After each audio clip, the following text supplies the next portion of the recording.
They were already saying the old felt maker would freeze to death in a tent, for no man of any standing on the eastern steppe still wintered in a round house of wool when the rich were raising fixed walls of timber and fired brick in the Russian style. And here was Tömör, past 60 and poor as the winter grass, spending the whole of one autumn not building a house at all, but making felt.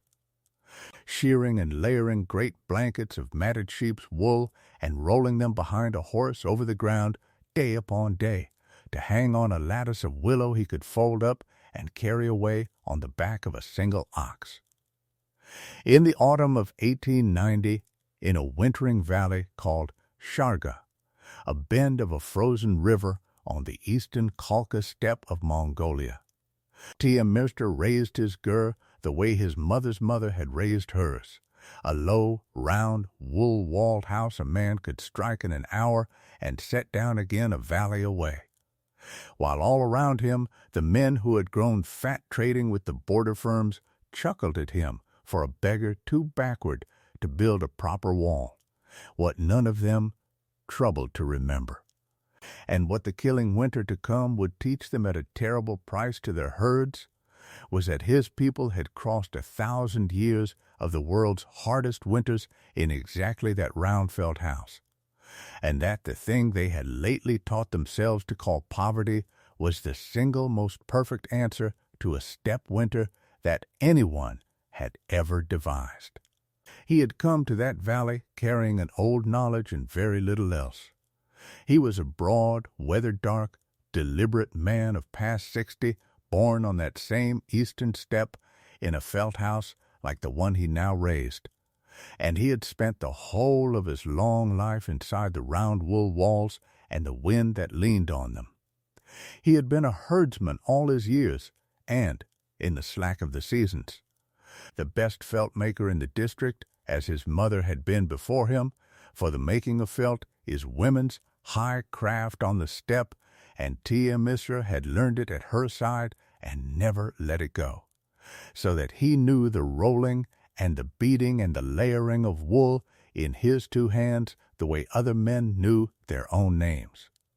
He had buried a wife and outlived most of the friends of his youth, and he shared his gur now with his nephew, a quick, restless young herdsman of about 28 the valley knew as Nergy, who worked the old man's small herd with him and who had grown up half ashamed of the felt house, hungering after the glass windows and the sawn floors of the rich, and who would, before that winter was through, defend the round wool walls to any man in the valley who would hear him. They were not poor in the way the valley meant it, though they were poor enough. They were poor in the new coin of timber and brick and glass, and rich in a thing the valley had stopped counting. For Tömör knew one plain thing in his bones that the newly prosperous men around him had let themselves forget, because they had begun to measure a winter house by how grand a wall it raised and not by what the wall was asked to do. It was this, that out on the open steppe, the thing that kills is not the cold standing still, but the cold driven on the wind, and that a wall is not a warm house merely because it is thick and fixed and fine. The wind is the whole of the problem, and against the wind there is nothing in the world better than felt. Thick, dense, layered wool, matted so tight the wind cannot drive through it, holding the warmth of a small fire against its inner face the way a fleece holds the warmth of the living sheep. And there was more to it than the wool. The ear is round and low, and the wind, meeting a low round wall, finds nothing to push against, and no flat face to strip, and no square corner to shriek through. It slides around the curve and away, and leaves the warmth inside undisturbed, where a fixed house of flat timber walls gives the storm everything at once, a broad face to lean on and 100 seams to find. And the wind pulls the heat off those flat walls as fast as any stove can pour it in. And the round house is small inside, a snug circle one little stove can hold warm on a handful of dung and brush, where the fine tall house with its many square rooms drinks a whole autumn's fuel and is cold by the black morning still. And there was the last thing,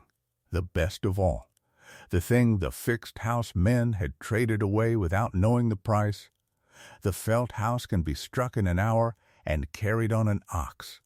so that when the winter turns to killing a family, can lift the whole of its home and walk it to the lee of a ridge, out of the wine's road, onto the last standing grass. While the grand fixed house must stand exactly where it was raised, in the wind funnel, if that is where it was raised, and the herd penned beside it must freeze where it is penned. Tömör had built his winter not on a wall, but on wool, on a round shape, and on the freedom to move, and the valley called all three of them poverty. But knowing that wool beats the wind is one thing, and making the felt that will hold a family through a steppe January is another, and every stage of it drew fresh amusement from the men raising their fine straight walls. Through the whole of that autumn Tömör and Nergi made felt. They sheared the long wool and cleaned it and beat it out with willow switches until it lay in a light, even fleece. And they laid the fleece down thick on a backing of old felt and wetted it and rolled the whole heavy bundle tight around a pole. And then they lashed the roll behind a horse and dragged it over the steppe for a day and a day again. The wet wool tumbling and matting and shrinking inside its wrapping into a single dense gray blanket the wind could not enter. It is slow, wet, cold, unlovely work, and the valley's prosperous men, riding past to see their timber squared and their brick fired, chuckled in easy amusement at the old man dragging bundles of wet wool through the frost like his grandmothers before him. He made layer after layer of it, more layers than any ordinary gur wore, the thickest felt in the district.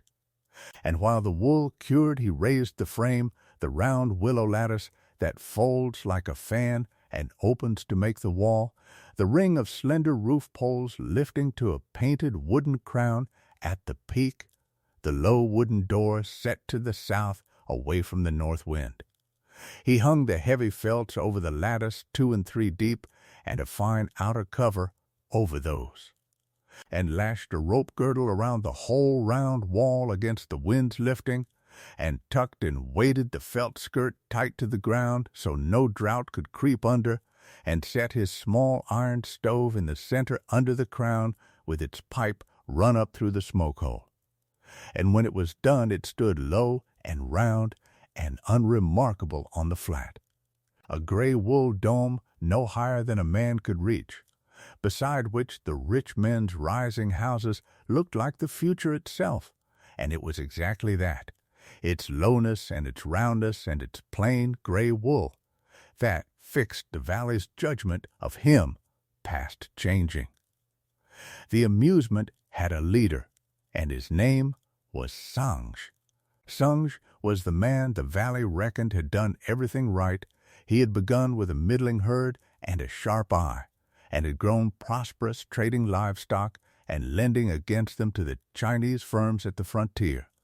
And with his new money he had raised the finest fixed house in the district,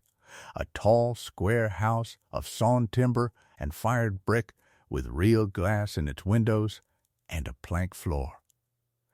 and a great black iron stove, and a fine Russian thermometer in a brass case mounted with pride by his door, and against its wall a fuel stack a man could not see over. And it was Sanj, more than any other, who took the old man's felt house as a kind of affront,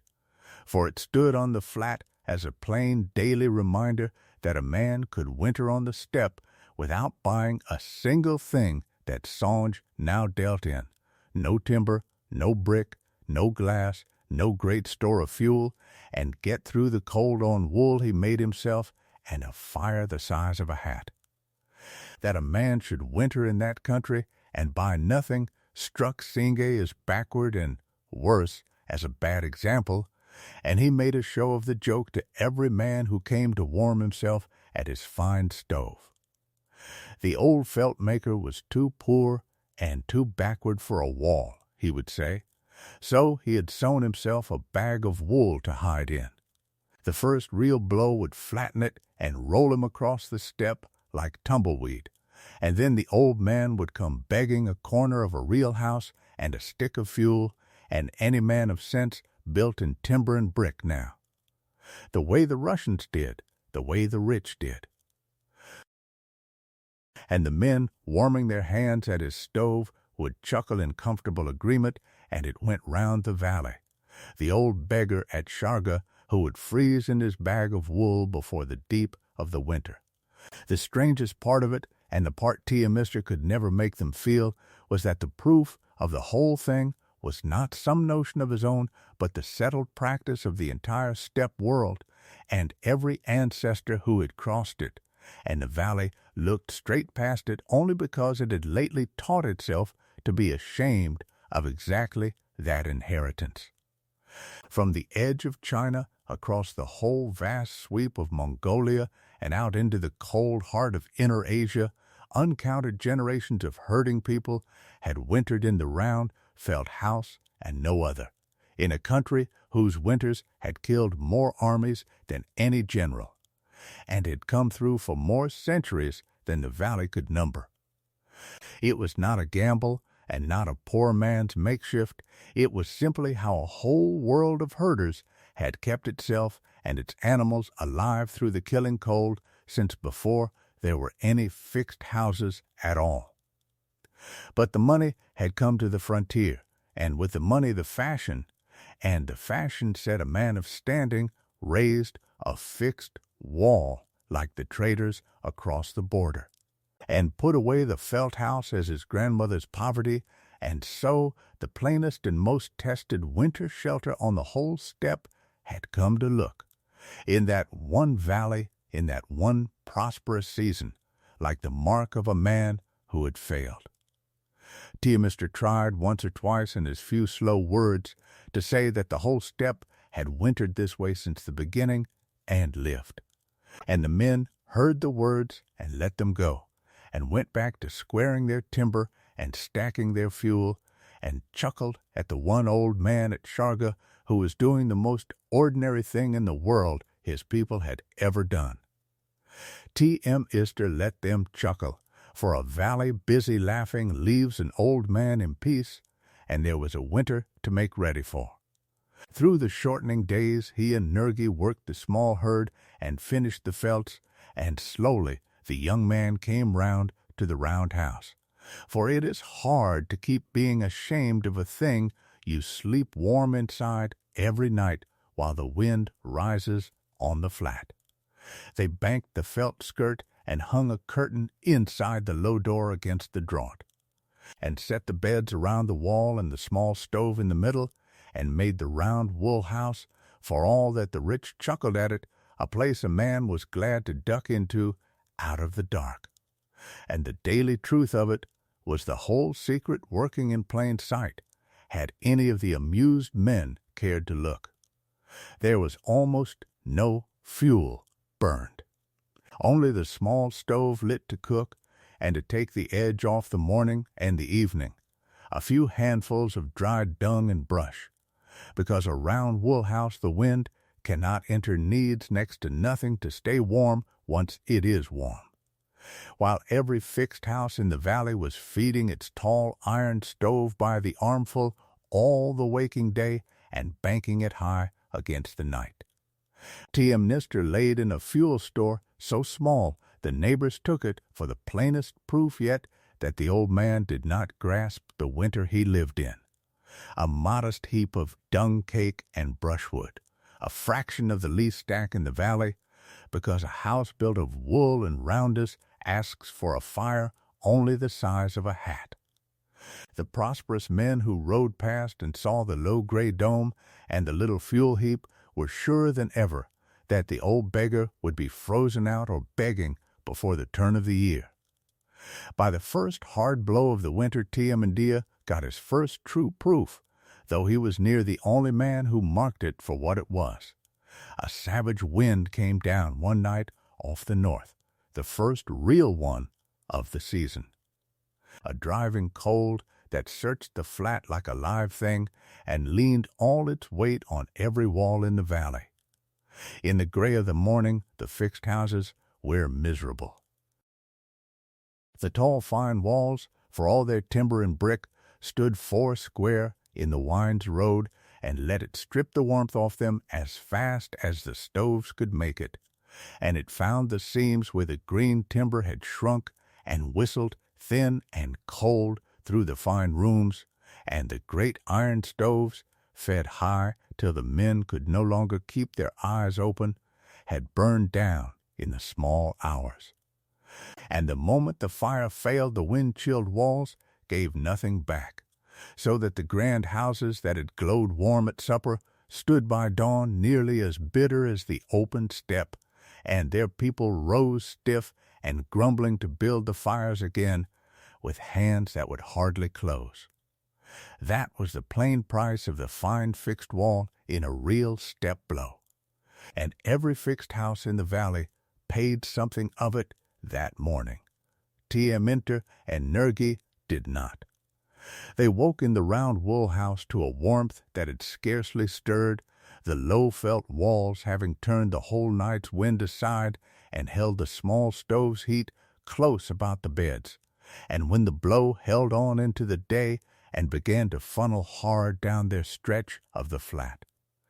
Tiamnira did the thing no fixed house could do. He and Nergi struck the jeer in a single morning, folded the lattice and rolled the felts, and loaded the whole home on 2 oxen, and set it down again in the lee of a low ridge a mile off, out of the wine's road entirely, and moved the small herd to the sheltered grass below it, and were warm and easy by nightfall, while the valley's grand houses stood exactly where the wind had found them. There is a particular loneliness in being the only man in a place who still trusts an old true thing, and Tiamisser had lived inside it since the first gray felt went up on his lattice, though he bore it more easily than most, for his faith was not truly his alone. It was only alone in that one valley, in that one rich season. On the hard, clear nights of that early winter, he would sit late by the little stove, with the round wool walls breathing warm around him, the wind sliding past the low dome with nothing to grip, and go over the whole of it again, the way a careful man checks a thing he has staked the winter upon. There was no one in the valley to grant it a grain of sense. There was only the knowledge his people had carried down the centuries, that the wind is the killer and wool the answer,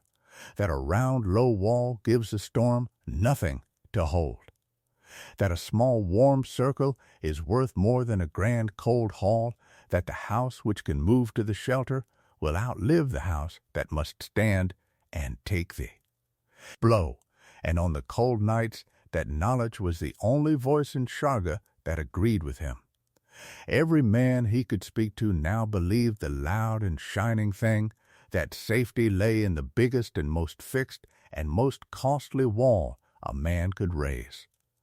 The quiet thing, the warmth held in a bag of wool that a family could pick up and carry out of the storm's way, he alone believed it Sharga, he. And the whole steppe of his grandfathers and his mother, who had made felt with these same motions and died warm and old inside a house exactly like this one.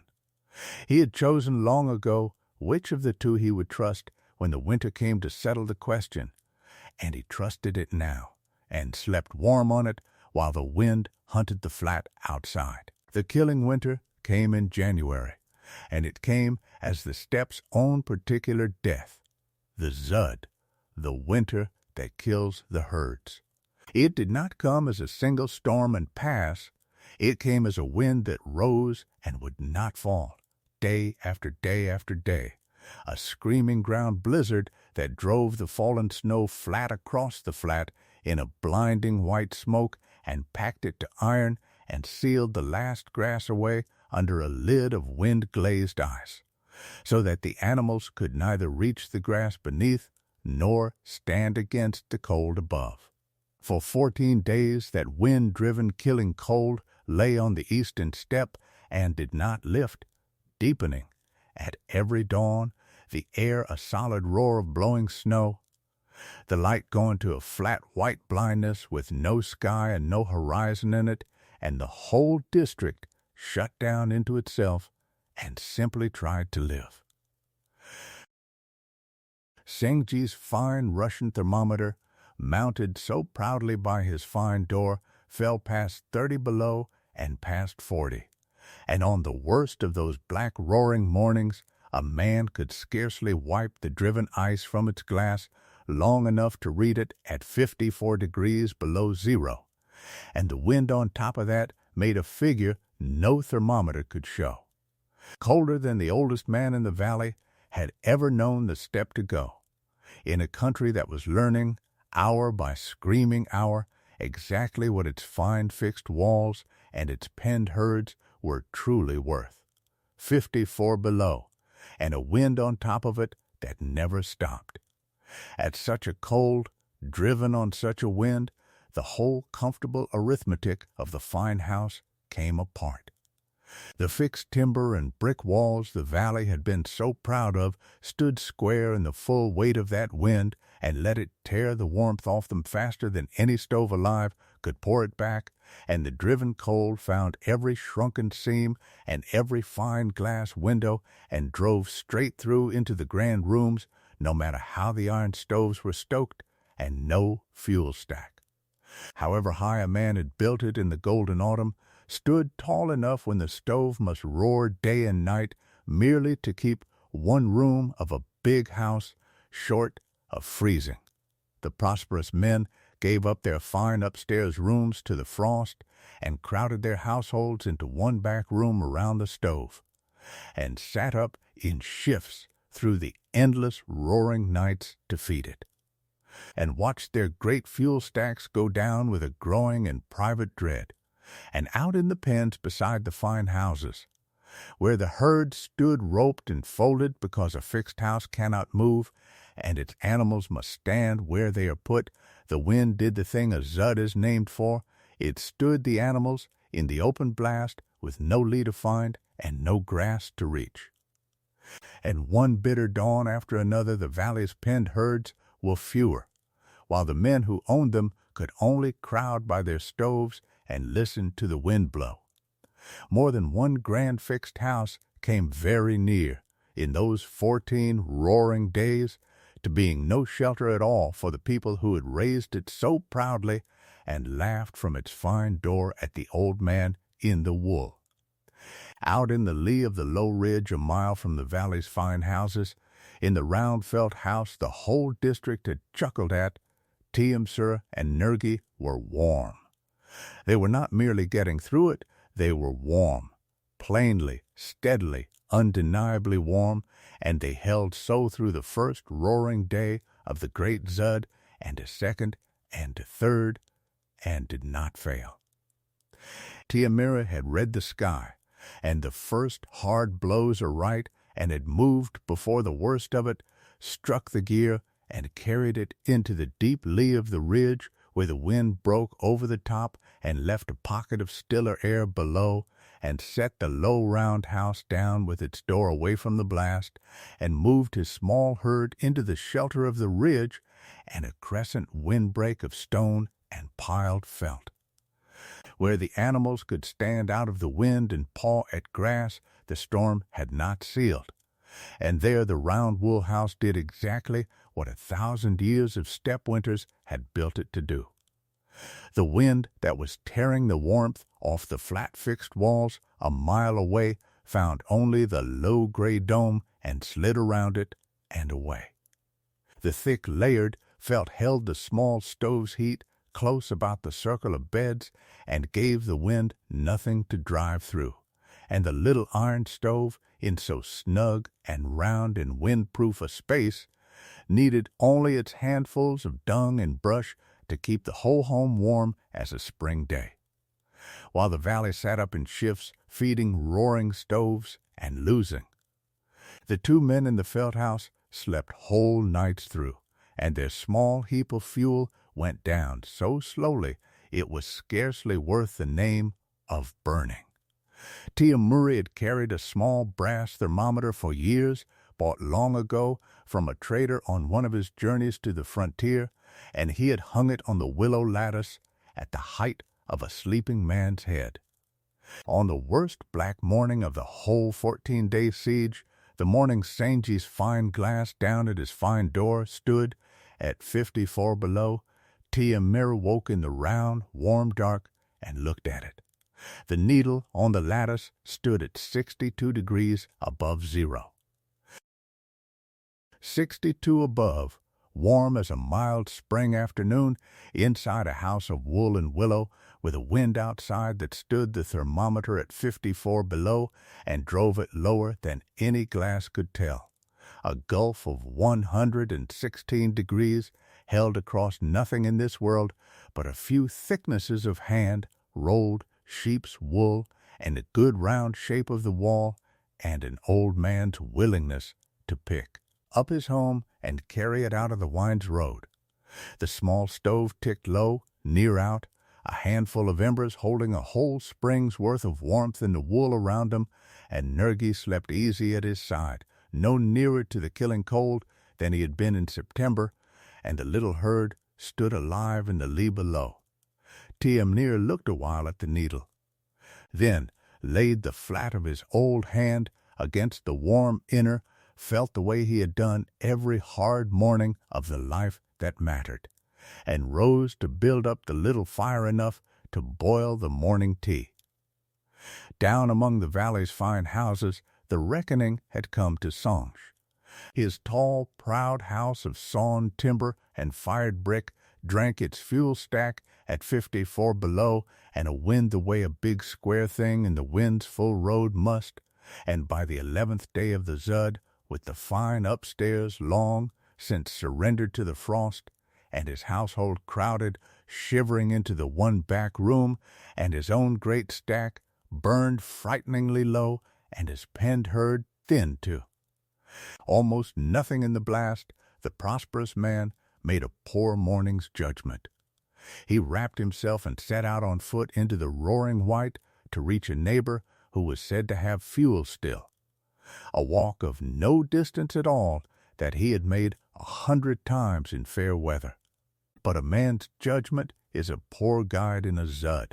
where the wind takes the warmth out of a body faster than the body can make it, and the driven snow puts a blind white wall a hand's breadth from a man's own eyes. The killing wind got into him within a few hundred paces, took the sense out of his hands, and then the sureness out of his legs. And when he turned to go back, he could no longer find his own fine house in the white roar, nor any house, nor any direction at all. He blundered off across the flat, circling now, the cold climbing his arms, and the one thing he could at last make out in all that screaming white was a low warm glow off to his left, a soft amber light bleeding through a wall of wool. The round felt house he had laughed at from his own fine door all the autumn long, warm and lit and holding in the lee of the ridge. He beat on the low door with hands he could no longer feel, and the felt curtain lifted, and the warmth of the wool house rolled out over him into the killing wind like something solid a man could lean his whole weight against. And Tömör's old hands took hold of him and drew him in and dropped the curtain on the storm behind him. They laid him by the little stove and worked the warmth back into him slowly, the way you must, Nergi chafing his dead white hands and getting hot tea into him, while the round wool walls held the wind out as though it were a rumor. And the fierce pain of the thawing came on and told him he would keep his fingers.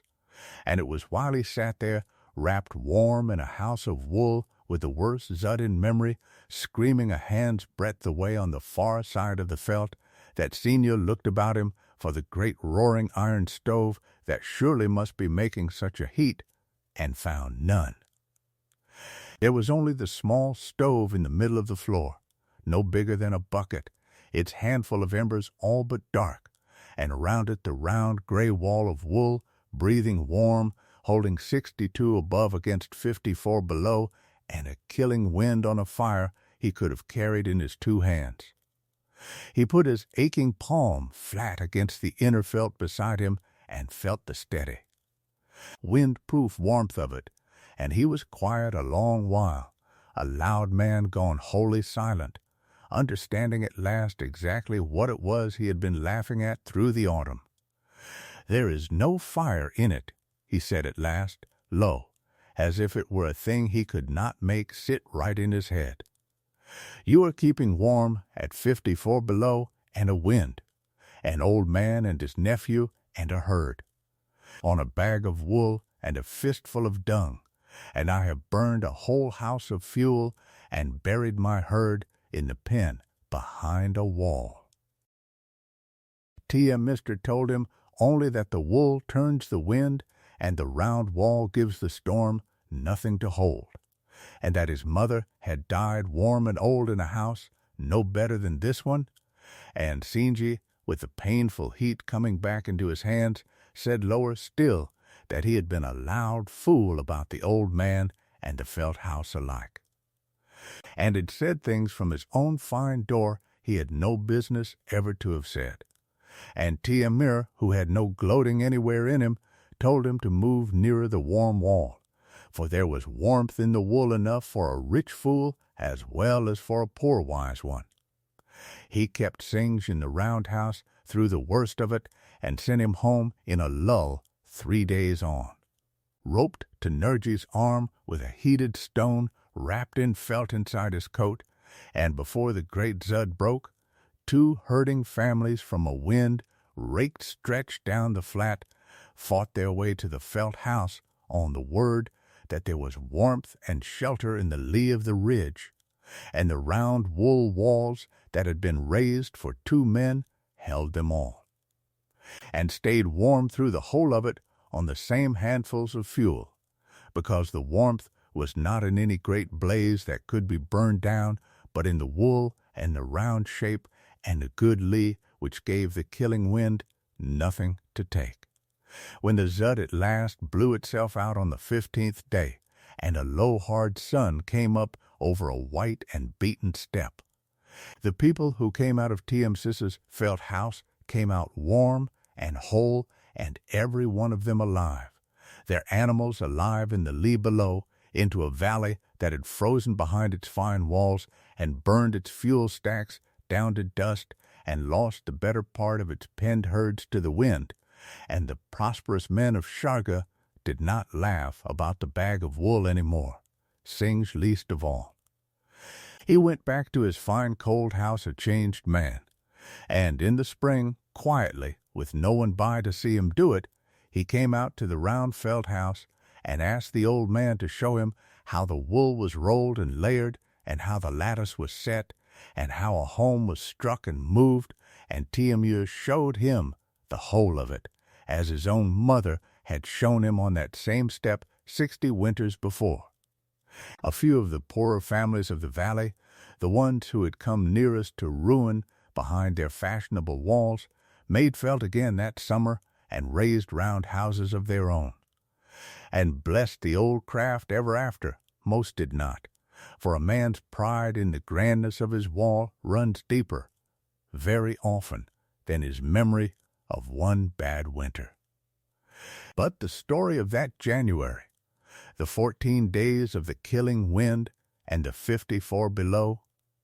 when the proud fixed houses very nearly failed their people and lost their herds in the pens, and the old man they had laughed at came through it warm at 62 above in a bag of wool, with a thawed mocker beside his little stove and a fire he could have carried in his hands, was told up and down the eastern steppe for as long as there was anyone at Sharga to tell it. They had called it poverty, the round house of wool a man could fold up and carry off, right up until the winter came and asked its one hard question, whether the wall a man had raised could turn the wind, and whether the home he had built could move out of the wind's road when it could not. And a fine fixed wall in the wind funnel had no answer to give, while a bag of wool in the lee of a ridge answered it all the 14 days long. As they say on the steppe he came from, the wind cannot throw down the wall it cannot lean upon, so give it a round house and no flat face to hold. Warm the wool and let the wool keep the warmth, for it remembers the living thing it came from. And keep a home light enough to carry to the lee of the storm, for the winter takes first and always whatever cannot move out of its way.